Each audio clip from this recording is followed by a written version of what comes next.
here today at the National Space Center celebrating the 50th anniversary of the very first Saturn V launch. That was the Apollo 4 mission, 1967 on November 9th. The reason this was such an amazing launch, it was the first ever launch of Saturn V. They tested all the stages at once, and they also tested the orbit and the heat shield of the command and service module. So it was a really risky move for NASA, but they had a deadline. They had to get men on the moon by 1969. It was a perfect flight, and it paved the way for the future manned flights that sent Neil Armstrong, Buzz Aldrin, and Michael Collins, Apollo 11 to the moon. What we're doing today is actually a VR experience, a virtual reality experience.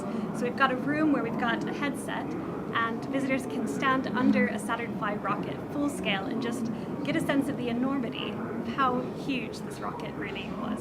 The Saturn V rocket was absolutely enormous. At the time, it was the largest rocket ever launched, and even today it is still the largest, most powerful rocket that has ever been launched.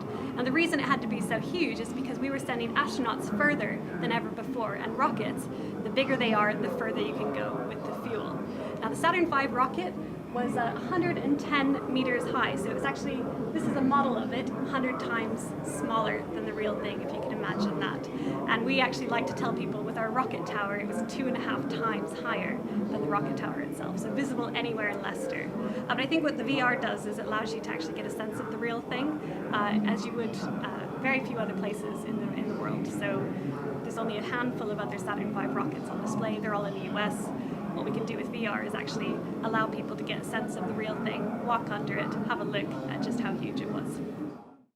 I think the VR experience was amazing to see actually what the rockets actually look like really up close. Being underneath those boosters of the Saturn V rocket in real scale is really, really cool. It makes you really appreciate how big these things are, how much effort it takes to go into space, and it's a really interesting way to show it to the public as well. I thought that was absolutely fantastic. It gave a real sense of how big the rocket was, gave a real sense of the scale of it, and really felt like I was there actually. It was really amazing to see the scale of the rocket and put it into perspective and everything else. It was just wow, really amazing. For a first time experience of VR, just wow.